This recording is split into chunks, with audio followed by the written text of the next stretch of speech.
Facebook স্ট্যাটাসেও এই কথা বলেছি যে আপনার উপস্থাপনা আমার কাছে, আমাদের সকলের কাছে অসাধারণ মনে হয়েছে, শিক্ষণীয় মনে হয়েছে। পুরোটা প্রশ্ন করার ধরন এবং সাক্ষাৎকারের মাধ্যমে আপনি যেভাবে জবাবদিহিটা নিতে চেয়েছেন একজন সরকার প্রধানের, আমার মনে হয় না এরকম আর আমরা খুব বেশি দেখেছি কিনা। ডক্টর ইউনূস আমাকেও দিয়েছেন, তিনি তখন সরকার প্রধান ছিলেন না অবশ্য, কিন্তু যারা সরকার প্রধান হওয়ার পরও তার ইন্টারভিউ নিয়েছেন, সেইখানে আপনি আপনার সাক্ষাৎকারের মধ্যে আমরা অনেক দিক নির্দেশিকা পেয়েছি। যাই হোক, এইটার মধ্যে আমার সোশ্যাল মিডিয়ার স্ট্যাটাসের কথা যেহেতু বললাম, সেহেতু এইটাও একটু বলি যে আমি ওই সাক্ষাৎকারে যতটা বিনয় পেয়েছি ততটা উত্তর আসলে পাই নাই। যতটা আমার কাছে ভালো লাগছে একজন সরকার প্রধান, একজন সাংবাদিক, দিনের শেষে আপনি একজন সাংবাদিককে পাশাপাশি বসে এইভাবে উত্তর দিচ্ছেন, সেইটাও আমরা আসলে খুব বেশি দেখি নাই, অন্তত আমার মনে পড়ে না করি ভাই। তো কিন্তু আপনি তার এই সাক্ষাৎকারটাকে যদি আপনি দূর থেকে দেখেন, এই সরকার পরিচালনায়, নির্বাচন আয়োজনে, নতুন রাজনৈতিক দলে এবং বাংলাদেশের মানুষের মৌলিক কিছু সমস্যার সমাধানে, তাকে আসলে আপনার কতটা কি মনে হলো? যে সব প্রশ্ন আপনি করেছিলেন সেসব প্রশ্ন।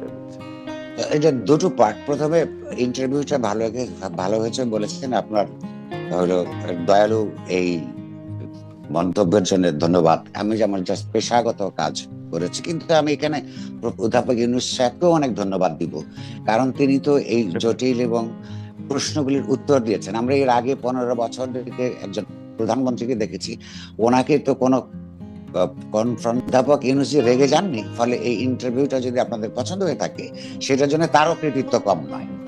এখন হচ্ছে কন্টেন্টের প্রশ্ন নিয়ে যদি আমাকে বলতে বলেন, আমি তার সততাকে, সদুত্তরকে অবশ্যই সারা জীবন প্রশংসা করব। কিন্তু উনি একজন সরকার প্রধান হিসেবে যে একটা ক্রান্তিকালের সরকার, তার কাছে মানুষের যে প্রত্যাশা, সেই দিক থেকে যদি আমি বিবেচনা করি, তাহলে আমাকে কিছু আশঙ্কার কথা বলতেই হবে। কারণ সেখানে আমি নিজেও যে সরকারকে, যেমন ধরুন আমরা কিছু কিছু অন্যায়কারীকে যারা মানুষ দেখছে তাদেরকে গ্রেফতার হতে দেখছি না। রাষ্ট্রের সরকারের ওই চোখ নাই নাকি যে দেখার ক্ষমতা নাই?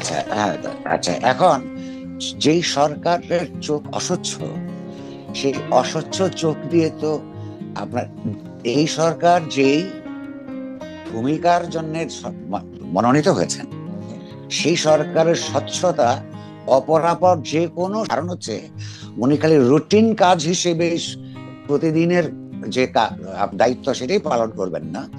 ইতিহাসের একটা ক্রান্তি লগ্নে যেহেতু ইতিহাসকে একটা মৌলিক পরিবর্তনের দিকে এগিয়ে নিয়ে যাবার দায়িত্বে নিয়োজিত, তাকে অন্যদের চাইতে 10 গজ 40 গজ দূরে ইতিহাসটাও দেখতে হবে।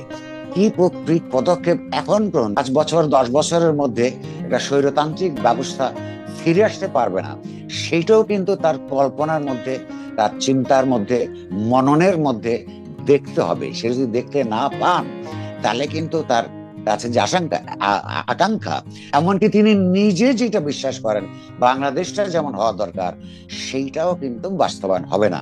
সেইটা একটা দুঃখের ব্যাপার হবে। আর ওই সুশীলতার সমস্যা আছে। কখনো কখনো রাষ্ট্র চালাতে গেলে অন্যায়কারীদের বিরুদ্ধে কঠোর হতে হয়। সেই কঠোরতার আপনার একটা দিকে তাদের কোনো পদক্ষেপ দেখছি না, তাতে কিন্তু মানুষের ক্ষতি হচ্ছে, অধিকাংশ মানুষের ক্ষতি হচ্ছে।